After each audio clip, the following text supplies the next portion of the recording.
नमस्कार, मैं Divyanka Tripathi Dahiya crime petrol सतर्क विमेन अगेंस्ट क्राइम की श्रृंखला में आपका स्वागत करती हूँ। एक रिसर्च में पाया गया है कि पूरी दुनिया में जितने भी गुनाह होते हैं उनमें से सबसे ज्यादा अपराध औरतों के साथ होते हैं। कभी आपने सोचा है ऐसा क्यों होता है? क्यों औरतों को ज्यादा शिकार बनाया जाता है? औरतों के साथ जोर जबरदस्ती करने वाले मर्दों को क्यों ऐसा लगता है कि उन्हें पुरुषार्थ का सर्टिफिकेट मिल गया? इसके लिए सिर्फ पुरुष प्रधान मानसिकता दोषी है या कुछ और? ऐसा क्या है जो औरतों को क्राइम के लिए सबसे ज्यादा वल्नरेबल बनाता है? ऐसे कई सवालों के जवाब ढूंढने की कोशिश करेंगे हम आज की इस हैरत अंगेज कहानी में। गांव खेड़े के दोस्तों और शहर के फ्रेंड्स, आप सबका दुनिया का सबसे फाड़ू व्लॉग सीमा के संसार में स्वागत है। और आज का हमारा विषय है दादी के हाथ की बनी मूली की चटनी। वैसे अब मैं आपको बताऊंगी कि मूली की चटनी कैसे बनती है। ये है टमाटर, प्याज, अदरक, मूली, मिर्च। ये देखिए दादी कितनी अच्छे से मूली पीस रही है। तो देखिए हमारी मूली की चटनी बन गई है और अब हम इसका जायका लेंगे। दादी इसमें कुछ कमी है। मैं चखती हूँ। इमली तो डाली नहीं। तो डालिए ना। लेकिन इमली है कहाँ? लो, इसे कहते हैं सीमा के संसार में कांड हो जाना। शहर में तो लोग फोन से या मॉल जाके ले आते हैं, पर हमारे गांव में हम खुद पेड़ से तोड़कर इमली लाते हैं। अरे सीमा पटिया, सुन सुन सुन। ये देखो दादी क्या कह रही है, हम ये भी सुन लेते हैं। बोलिए दादी।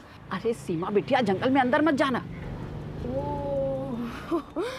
अगर हम जंगल में गए और कोई जानवर आ गया तो सोचो हमारा व्लॉग और वेट हो जाएगा।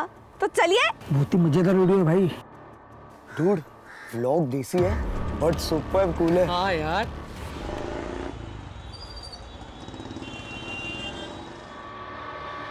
नमस्कार सर जी।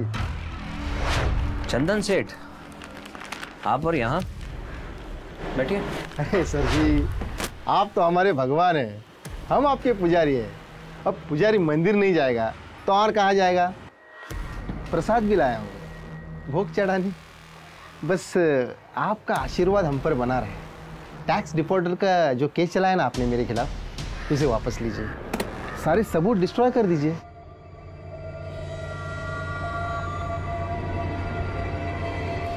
खड़ा हो जाए। मुझे ब्राइब ऑफर करने की हिम्मत कर रहे हैं आप? लगता है आपको इज्जत हजम नहीं हो रही। अगर आपके इस टैक्स के चलते मेरे धंधे में नुकसान हुआ ना, तो उसकी कीमत आपको चुकानी होगी। अरे बीवी बच्चे वाले हैं आप, मुझसे बैर लग के अच्छा नहीं कर रहे। चंदन जी, निकल जाइए यहाँ से। घर आई लक्ष्मी को कोई मना करता है क्या? तुमसे मैंने पहले भी कहा है, मेरे काम में इंटरफेयर मत किया करो। क्यों ना करूं इंटरफेयर? इतनी बड़ी पोस्ट है और एक्स्ट्रा कमाई नहीं है। सैलरी में कोई जिंदगी कटती है क्या? तुम्हें पता है मेरी सारी सहेलियां ना इतनी बड़ी बड़ी गाड़ियों में आती हैं, इतने महंगे महंगे कपड़े पहनती हैं और मैं तो उनके सामने ना काम वाली दिखती हूँ। तुमसे बात करना बेकार है। हाँ, तो मुझे कौन सा शौक है तुमसे बात करने का?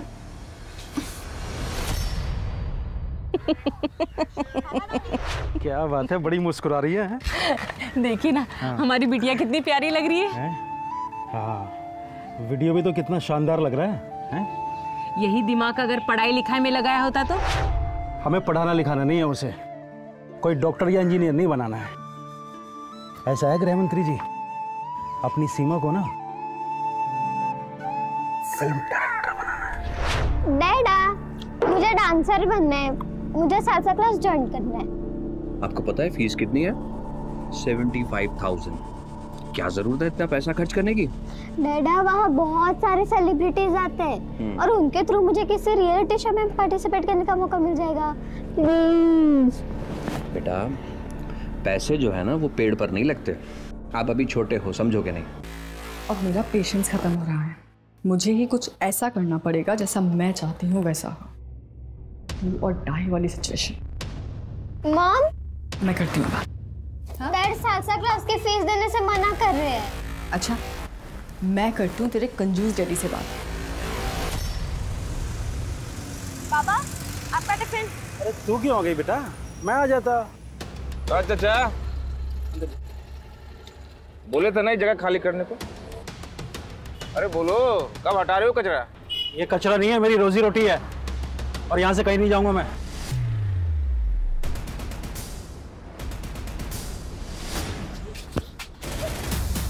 पापा,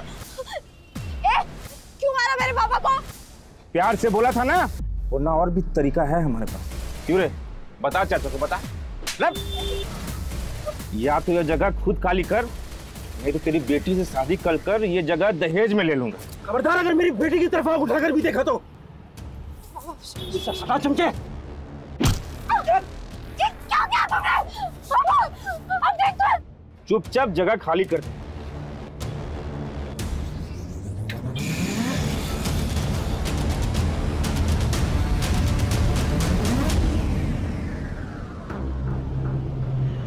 अरे ये तो सो गई।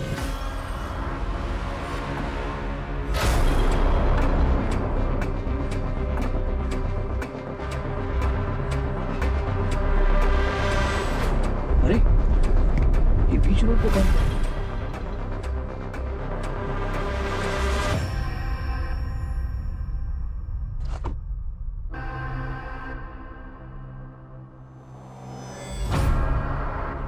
भाई साहब, भाई साहब। मना कर रही थी दुकान पे जाने के लिए, पर नहीं, बाबा के लिए टिफिन लेके जाना है। गई तो गई, पर तुझे क्या जरूरत थी उन गुंडों के सामने जाने की? तो क्या करते? कोई बाबा को मारते रहे और हम अंदर छुपकर देखते रहे। अब तुझे ये समझाना पड़ेगा, जवान होती लड़कियां माँ बाप के लिए कितनी बड़ी कमजोरी होती है। हम कमजोरी नहीं, ताकत है अपने बाबा की। आइए पापा। तेरी माँ ठीक तो कह रही है बेटा। अब खड़ी क्या है? जाकर अंदर देख दादी ने काढ़ा बनाया कि नहीं। तो गांव खेड़ा के दोस्तों और शहर के फ्रेंड्स, सीमा के संसार में आप सबका फिर से स्वागत है। माँ बाप कभी भी ज्ञान दे सकते हैं, उनका ज्ञान तो कभी खत्म ही नहीं होता। पर अब हम ज्ञान से दूर जाते हैं और देखते हैं कि दादी काढ़ा कैसे बना रही है। काढ़ा रेडी? अरे खाक रेडी है, ना तो अजवाइन है और ना ही लौंग। रुक, मैं लेके आती हूँ। नहीं, आप रहने दीजिए, मैं लेके आती हूँ। तो फ्रेंड्स चलो हम लौंग और अजवाइन लेके आते हैं। अरे सुन, इतनी रात को कहाँ जा रही? अरे कहाँ जा रही है तू? सीमा, इसका तो भगवान ही मालिक है, सुनती ही नहीं है बिल्कुल। तो देखा दोस्तों, मैंने कैसे एकदम चालाकी से सस्ते में ये लौंग और अजवाइन ले ली। वैसे आपको मुझसे ये चालाकी सीख लेनी चाहिए।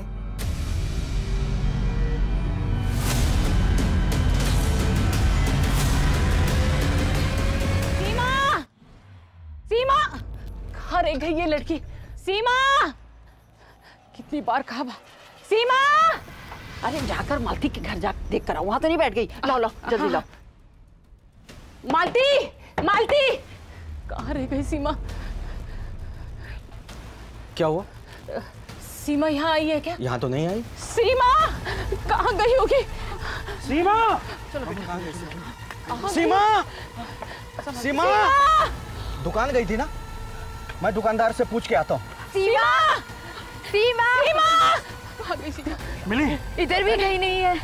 अरे वो दुकानदार तो कहता है वो बहुत देर पहले चली गई। वहाँ पे भी नहीं है। कहाँ गई? अरे गांव में नहीं, कहीं वो जंगल की तरफ। एक मिनट, मैं अमित जी को फोन करता हूँ, बहुत भले मानस है वो। जंगल के बारे में उनसे ज्यादा किसे पता होगा? सीमा! हाँ बिजू बोलो। मेरी बेटी सीमा नहीं मिल रही है, पूरा गांव छान मारा, कहीं दिखाई नहीं दे रही हो। मेरी तो जान हलक में अटक गई है। कहीं वो जंगल में। अरे ऐसा कुछ नहीं है भाई, यहीं कहीं होगी, आ जाएगी बिटिया। तुम मंदिर के सामने आ जाओ, मैं पुलिस को लेके आता हूँ, ठीक है? क्या हुआ? अमित जी पुलिस को लेके आ रहे हैं मंदिर के पास। हाँ, चलते हम लोग भी आगे। चलो हम।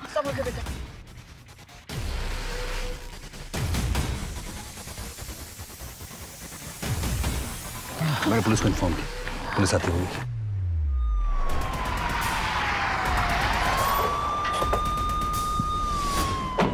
Thank you officer. क्या विजू कौन है? ये विजू है जी। आपकी बेटी खो गई है जी। उसकी उम्र क्या है? 16 साल की है साहब। दुकान से सामान लेने गई थी, दुकानदार और ग्राहकों ने बताया कि वो सामान लेके चली गई, लेकिन अभी तक घर नहीं आई। ऑफिसर यहाँ पर कुछ दिनों से एक नरभक्षी बाघ घूम रहा है। हमने 2 बार कोशिश की उसको पकड़ने की, लेकिन अभी तक हम लोग सक्सेसफुल नहीं हो पाए। So please be careful. पापा।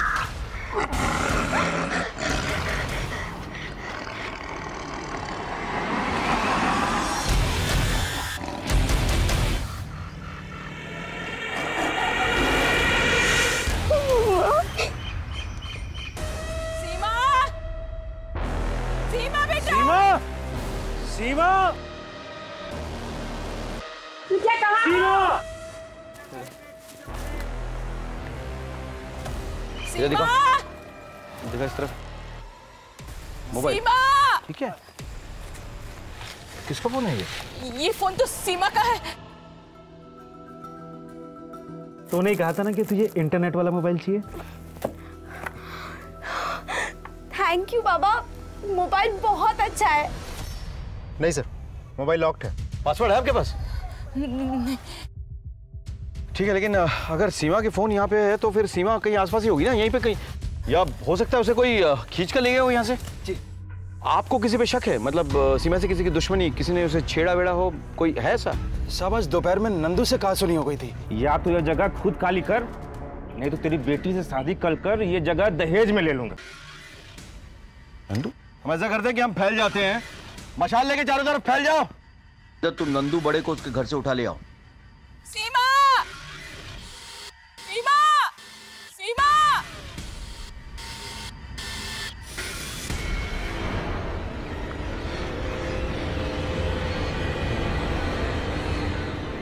मम्मा, पापा।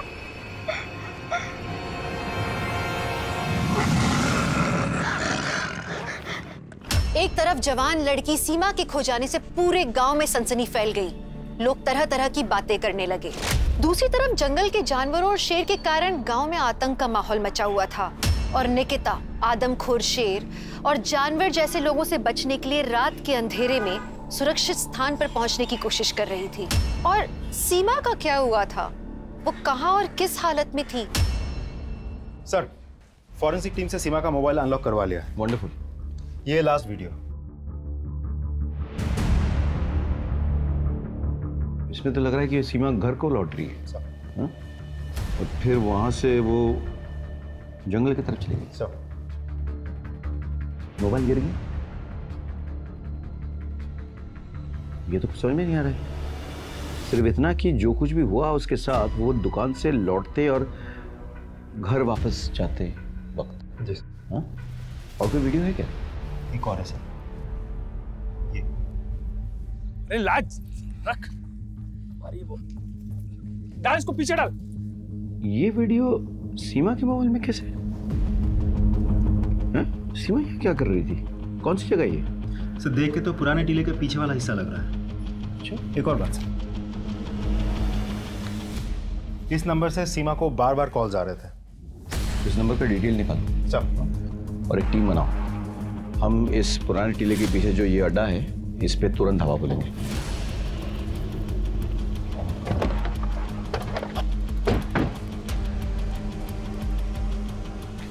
पुलिस पुलिस पुलिस पुलिस, पकड़ो इसे, पकड़ो। क्या हुआ साहब? क्या हुआ? पहचानता इसे? सब पता नहीं कौन है, मैं नहीं जानता इसे। नहीं जानता है? इस लड़की के मोबाइल में इस जगह का वीडियो कैसे है? यहाँ पे आई तभी तो वीडियो खींचा होगा। बोल कहाँ पे वो? सच बोल रहा हूँ, सच बोल। बताता हूँ सब, बताता हूँ। सब मैं गैर कानूनी शराब का धंधा करता हूँ। उस लड़की का पता नहीं हमारा वीडियो कैसे बनाया उसने, और वो हमें ब्लैकमेल कर रही थी। ब्लैकमेल कर रही थी इसलिए तूने ऐसा हुआ किया? सब मुझे कहाँ पे रखा उसका बोल? सब मुझे नहीं पता। सब मेरा यकीन मानो, मैंने कुछ नहीं किया। सब अरेस्ट।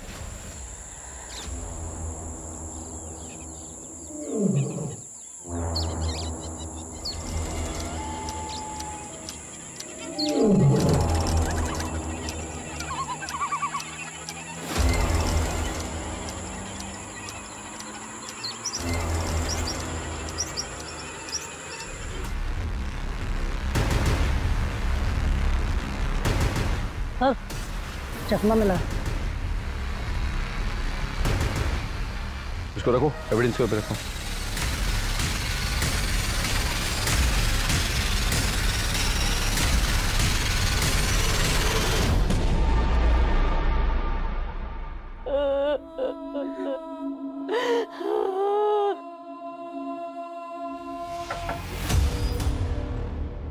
माफ़ी चाहूँगा, लेकिन हमें अपना काम तो करना ही होगा। हमें सीमा के सामान की जांच करनी होगी। मंदिर चेक करो।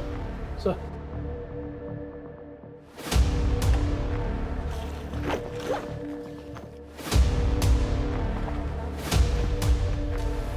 सर, लव लेटर्स है सर। लाल स्याही है या ब्लड है? किसी ऋषि ने लिखा है। सीमा को कैसे जानता है? वो सर हमारे गांव से थी सर। मैं बहुत प्यार करता था सर उससे। मैंने बहुत कोशिश की सर, लेकिन वो मेरे प्यार को कभी समझ ही नहीं पाए सर। तेरे हाथ में ये क्या निशान है? वो सर मैं अपने खून से सीमा को लव लेटर लिखा करता था।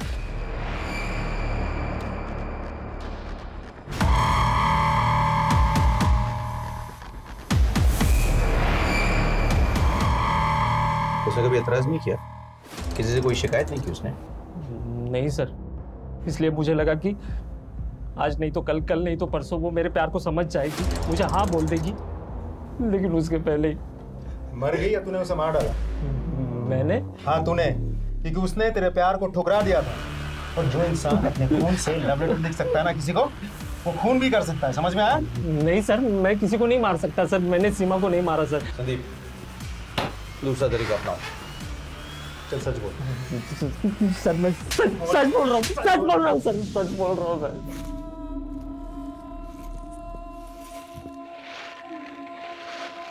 पानी पानी। चश्मा किसका हो सकता है? सीमा के मर्डर के दो सस्पेक्ट्स को हम जानते हैं, ऋषि और जायसवाल। दोनों चश्मा नहीं लगा। फिर ये तीसरा कौन है? हाँ, हमें ये डायरी मिली है सर। उसने इस डायरी में लिखा है कि वो अपनी सुनीता दीदी की असमय मौत से काफी सदमे में थी। वो उसे नेचुरल डेथ नहीं मानती थी और वो इस मौत का सच जानना चाहती थी सर। एक बात और सर, किसी ने इस डायरी से एक पेज फाड़ा है। सीमा की डायरी का एक पेज फटा हुआ था। वो किसने और क्यों फाड़ा और क्या था उस पेज में? सीमा डायरी लिखती थी ये तो पता है, पर वो पन्ना किसने और क्यों फाड़ा ये नहीं पता सर। सुनीता कौन है? सीमा की करीबी दोस्त, दोनों में बहुत बनती थी। सीमा तो उसे अपनी दीदी ही मानती थी, पर कुछ दिन पहले ही उसका स्वर्गवास हो गया। आप सुनीता के हस्बैंड हैं? जी साहब, प्रणाम। सुनीता की मौत कैसे और कब हुई? जी, सुनीता बहुत दिनों से बीमार थी और ऐसे में ही वो प्रेग्नेंट हो गई थी। सुनीता, तुम मेरी बात समझ ही नहीं रही हो। देखो देखो, हमारे ऑलरेडी 2 बच्चे हैं, फिर तीसरे बच्चे के लिए तुम अपनी जान जोखिम में क्यों डाल रही हो? जरा ठंडे दिमाग से सोचो। गिरा देते हैं इसे। मतलब हम अपने ही बच्चे को गला घोंट के मार डालें? नहीं कर पाऊंगी मैं ये, मुझसे पाप नहीं होगा। सुनीता की कोख उसके बच्चे का बोझ उठा नहीं पाई सर, और कुछ ही दिनों के बाद वो भी स्वर्ग सिधार गई। सीमा ने अपनी डायरी में ऐसा क्यों लिखा कि उसे सुनीता की मौत पर शक है, कि सुनीता की मौत जो है वो नेचुरल नहीं है? ऐसा क्यों लिखा उसे? वो सब तो वो ही जाने, मुझे इसके बारे में कुछ भी पता नहीं। सर, पूछताछ में पता चला कि सीमा की एक क्लासमेट है सर, सपना। अच्छा। दोनों में बहुत अच्छी दोस्ती थी सर, लेकिन घटना के अगले ही दिन सपना अपने मामा के घर चली गई और उसका फोन भी स्विच ऑफ आ रहा है। सपना के मामा का एड्रेस क्या है? इंदौर में लोहा मंडी के पास। तो एक काम करो, वहाँ के लोकल स्टेशन में खबर करो, उनसे कहो कि वो सपना के मामा के एड्रेस में जाए, सपना से बात करें और सीमा की मौत के बारे में कुछ डिटेल्स निकालें। सर, फॉरेंसिक एक्सपर्ट भी आ गए हैं सर अंदर। बुला कैबिन में। सीमा को बेहोश किया गया, फिर उसका रेप हुआ है। रेपिस्ट की कोई निशानी मिले, मतलब जिसको हम सस्पेक्ट के साथ टैली कर सकें? सर, सीमेंट ट्रेसेस तो नहीं मिले और बॉडी पर कोई स्टेबल के निशान भी नहीं है। सर, लंग और किडनी बाहर निकाले गए। वो वैश्यपन उसी ने किया होगा। किसने? सीमा का चचेरा भाई सोनू दिमागी रूप से ठीक नहीं था। 1-2 बार तो उसने मेरे साथ जबरदस्ती करने की कोशिश की। किसी तरह मैंने अपने आप को बचाया। इसकी शिकायत मैंने सासू माँ से भी की थी। उन्होंने कहा घर की बात घर में ही दबाए रखो। शरीर की भूख के लिए हमेशा बौखलाया रहता था और अगर उसकी जरूरत पूरी ना हो तो हिंसक हो जाता, की तरह करता वो। उस दिन सासू माँ से बात करके हमने ही तय कर लिया और अपना अलग घर बसा लिया। सीमा से भी कह दिया था कि इसके बारे में किसी से भी कुछ भी ना कहे। मैं मानता हूं कि मेरे बेटी की हालत ठीक नहीं है,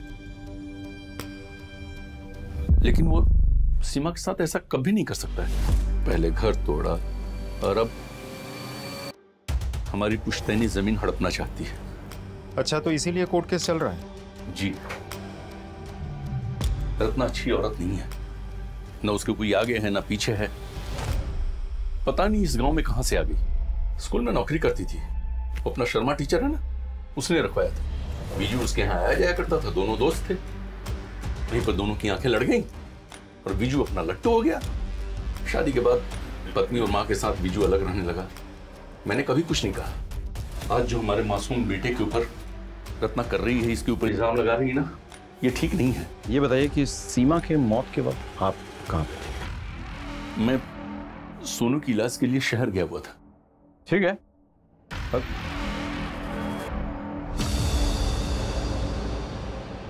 वारदात की जगह से ये चश्मा जो है बरामद।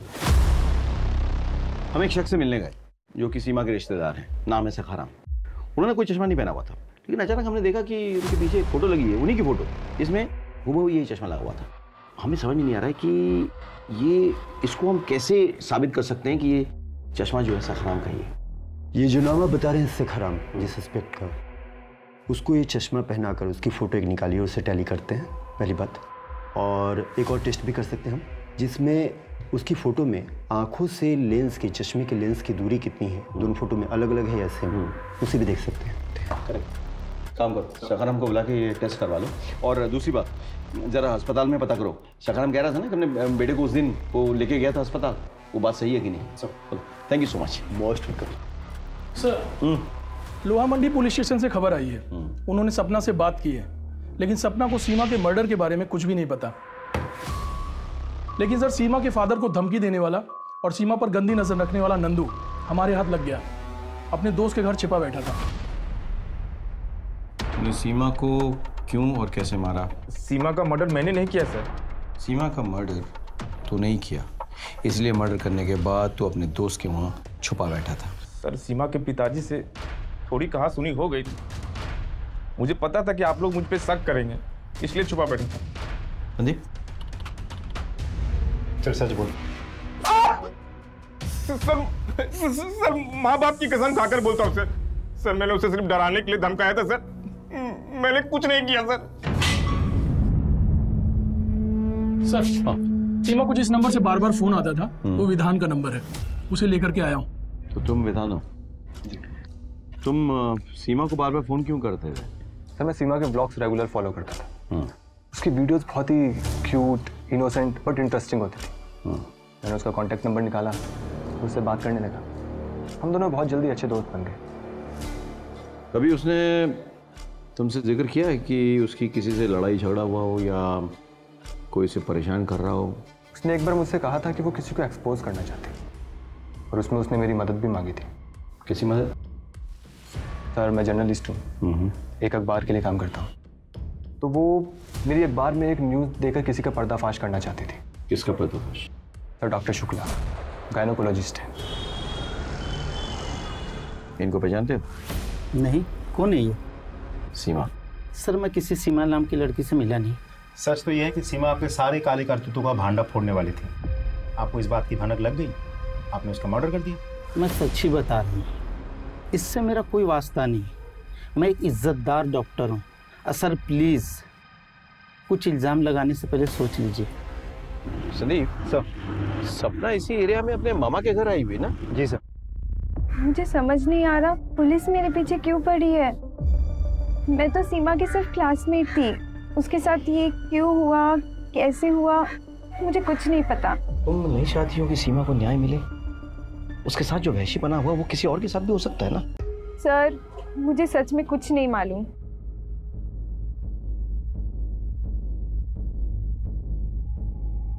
ठीक है संदीप, चलते हैं। जाते जाते यहाँ दत्ता के यहाँ चाय पी के चलते हैं। सुना है कि बहुत अच्छी चाय बनाते हैं।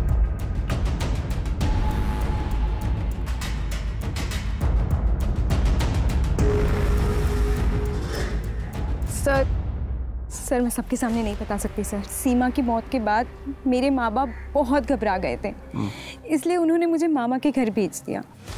मुझे आपको 2 बातें बहुत ज़रूरी बतानी है। कौन सी 2 बातें? ऋषि सीमा के लिए दीवाना था। एक बार उसने सीमा को एसिड लेके धमकाया था।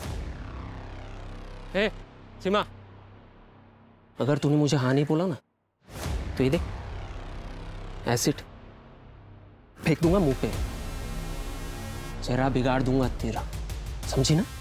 दूसरी बात क्या है? सीमा ने उसकी माँ को शर्मा टीचर के साथ देख लिया था।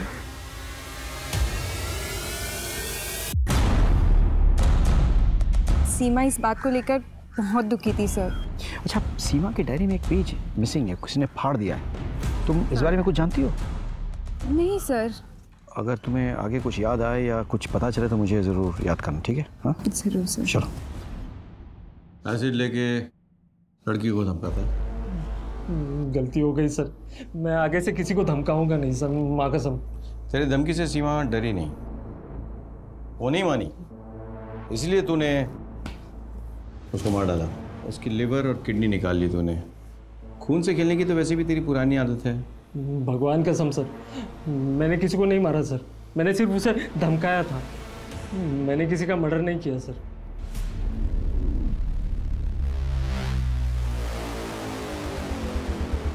सर वायरलेस पे मैसेज आया, जंगल में एक डेड बॉडी मिली है।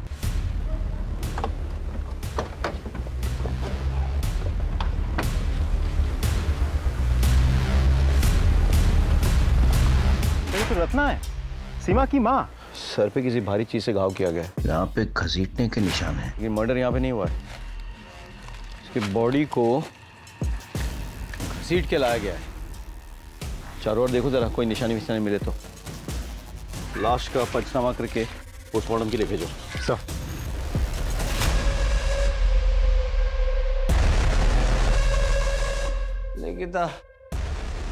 लिखिता को बचा। शर्मा जी, आप तो जानते ही होंगे कि सीमा और उसकी माँ रत्ना का मर्डर हो गया। हाँ सर, मैंने सुना और सुन के मुझे बहुत बुरा लगा, दुख भी हुआ सर।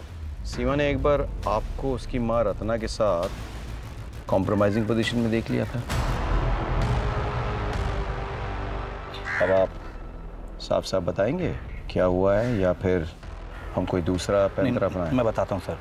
सर मेरे पास में एक फैक्ट्री है, उसमें एक वॉचमैन है, उसका नाम परवेज है सर। वो ब्याज पे पैसा देता है सर। पुराने पैसे तो चुकाए नहीं गए, मैं वापस मांगने आ गई।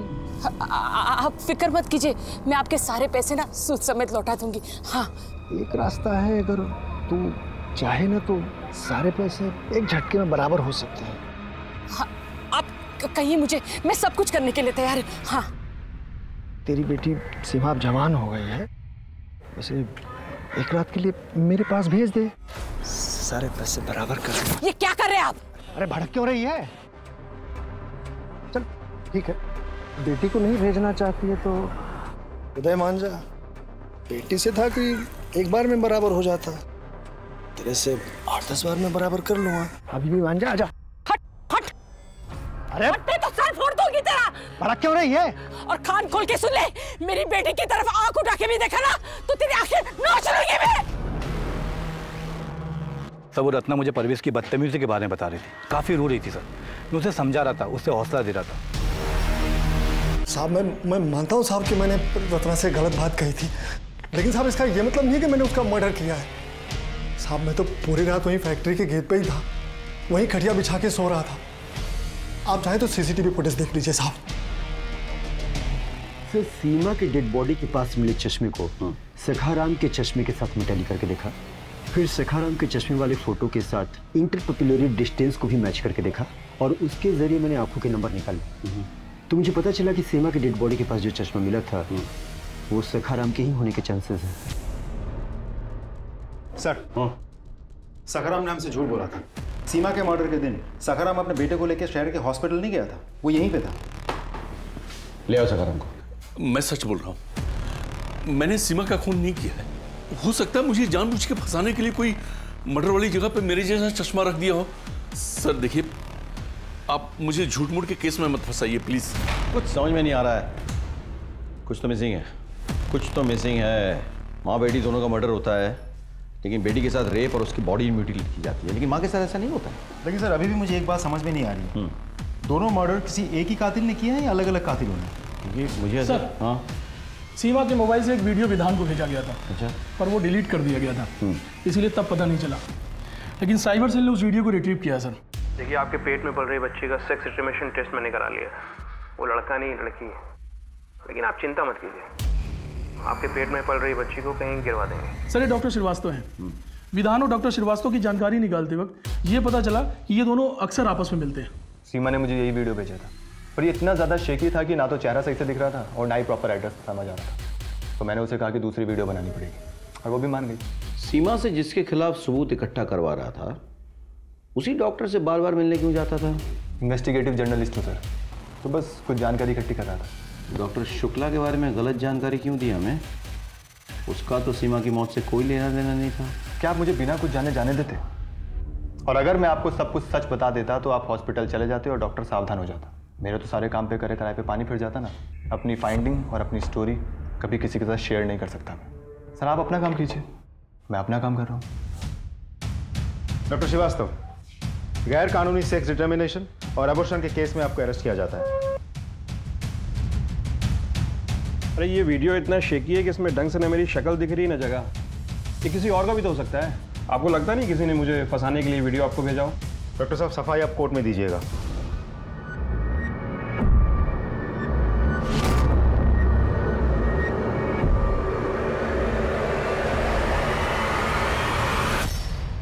सच बोल, सच बोल, सोनिया ये सच है साहब की सीसीटीवी के सामने मैंने अपने एक दोस्त को लिटाया था साहब, लेकिन मैं रत्ना का मर्डर करने नहीं गया था साहब। मैं अपनी छामिया को मिलने उसके अड्डे पे गया था साहब। पुलिस के पास एक दो नहीं बल्कि 7-8 संदिग्ध अपराधी थे और इन सब के पास कत्ल करने का गलत ही सही पर कोई ना कोई मोटिव था और इन सब ने पुलिस इन्वेस्टिगेशन के दौरान झूठ बोला था। सब कुछ ना कुछ छुपा रहे थे और कोई पुख्ता सबूत न मिलने के कारण पुलिस किसी भी एक या दो इंसान पर जीरो डाउन नहीं कर पा रही थी। तभी अचानक कुछ ऐसा हुआ जिसने पूरे जांच पड़ताल की दिशा ही बदल दी। जैन सर। इंस्पेक्टर, हाईवे पर एक इनकम टैक्स ऑफिसर नीरज और उनकी वाइफ पर जानलेवा हमला हुआ है। दोनों बच गए हैं, लेकिन उनकी बेटी गायब है। शायद आपके एरिया में आई हो, या हो सकता है हमलावर उसे लेके जंगल में छुपे हों। एक काम करो, आसपास के सारे एरियाज में छानबीन करो। Right sir, right. बच्ची और गाड़ी दोनों गायब है। सर जहां हादसा हुआ था वहां एक सीसीटीवी लगा है, उसकी फुटेज लाया हूं। लगा।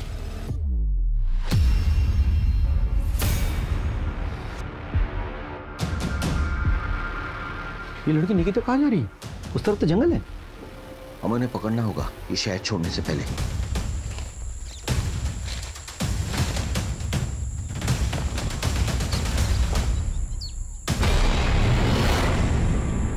जिन लोगों ने इसके माँ बाप पर हमला करके गाड़ी चुराई है उन्होंने ये करतूत की होगी।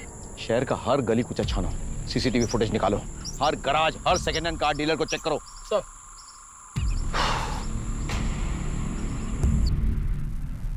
सर नीरज और उसकी बीवी पे हमला करने वाले को अभी पता नहीं चला, लेकिन सर एक सीसीटीवी में वो कार हाईवे छोड़ के अंदर की तरफ जाती हुई दिखाई दी है। उसी तरफ एक गराज भी है सर। मुझे ऐसा लग रहा हो सकता है वो कार गराज की तरफ गई हो। ये गाड़ी यहाँ आई थी? हाँ सर, ये गाड़ी आई थी, अल्टरनेटर की प्रॉब्लम थी और सही होके चली गई। कौन कौन था गाड़ी में? आप जानते हैं उन लोगों को? सर कुछ बाहर के लोग लग रहे थे। ये किसकी गाड़ी है? ये सर अपनी गाड़ी है। काफी धूल मिट्टी जमी हुई है, कब तक खड़ी है गाड़ी? सर इस गाड़ी को एक ड्राइवर चलाता है, कुछ दिन पहले उसने आत्महत्या कर ली। अरे सर वही जिसका वीडियो वायरल चल रहा है। तो आप देख रहे हैं कूल वीडियो। उसके बाद इसे कोई ले नहीं जाता, मनौती लगा दी साले ने। ये इंडिकेटर कैसे टूटा? उसी के हाथों टूटा था सर। बोल रहा था कि सैलरी में कटवा देंगे। कब टूटा? बाजार वाले दिन टूटा था सर, बुधवार को। उस दिन ये गाड़ी कौन भाड़े पे लेके गया था? उस दिन तो रमेश का चाचा आया हुआ था सर, वही दोनों अपने पर्सनल काम से गए हुए थे। तो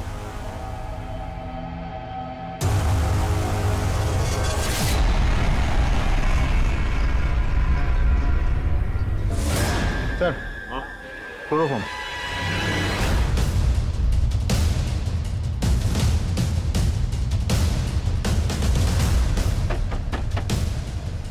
क्या बात है?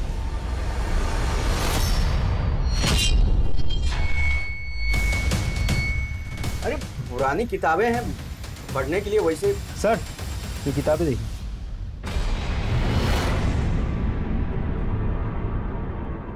रमेश तेरी बहन का बेटा है, सीमा तेरे साली की बेटी थी।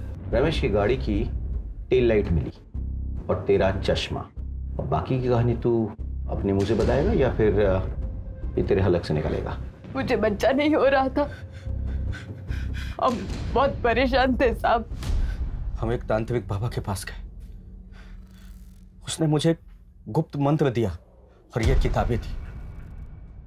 उसने कहा कि इसमें संतान प्राप्ति के जो कर्मकांड लिखे हैं वो पूरा करो, फिर संतान का योग बन जाएगा।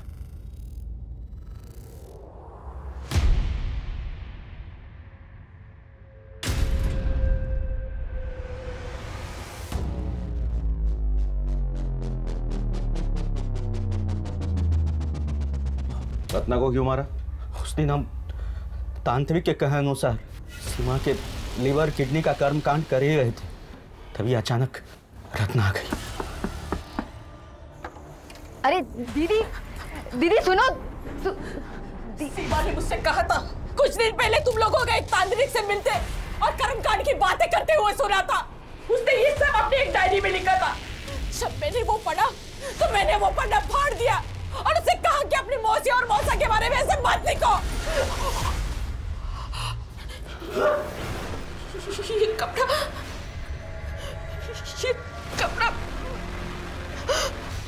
तुम लोग को तो मैं फांसी की सजा दिलवा कर। पुलिस ने बड़ी ही मुस्तैदी दिखाते हुए अपराधियों को पकड़ा, उनके खिलाफ सबूत इकट्ठा किए, चार्जशीट तैयार किया और कोर्ट ने भी विक्टिम के मौसा और मौसी को सख्त सजा सुनाई। पर आपको ऐसा नहीं लगता कि सीमा और रत्ना अगर थोड़े और सतर्क होते तो उनकी जान बच जाती? रत्ना ने जब सीमा को बताया था कि उसने मौसा और मौसी को तांत्रिक क्रिया करते देखा था, सीमा को तभी सतर्क हो जाना चाहिए था, लेकिन उसने इस बात को टाल दिया और फिर न सिर्फ उसने अपनी जान गंवाई बल्कि अपनी जवान होती हुई बेटी को भी खो दिया। निकिता के माता पिता को भी सुनसान इलाके में गैर जिम्मेदारी के साथ कार से उतर के रिस्क नहीं लेना चाहिए था, बल्कि तुरंत पुलिस को खबर करनी चाहिए थी। कहते हैं औरतों में एक सिक्स सेंस होती है जिससे वो सामने वालों के इरादों को भांप लेती हैं, और यही औरतों की सबसे बड़ी शक्ति होती है। अगर आपको कुछ खल रहा है, आपको ठीक नहीं लग रहा, तो उसके खिलाफ आवाज उठाइए, क्योंकि देरी करेंगे तो ये आपके लिए बहुत खतरनाक हो सकता है। इसी सीख के साथ मैं दिव्यांका त्रिपाठी दहिया लेती हूँ आपसे विदा, लेकिन फिर मिलूंगी औरत के साथ हो रहे अन्याय की नई और हैरत अंगेज करने वाली कहानियों के साथ। तब तक देखते रहिए क्राइम पेट्रोल, सतर्क, विमेन अगेंस्ट क्राइम। एक औरत पर वार, अब हर औरत का भार। जय हिंद।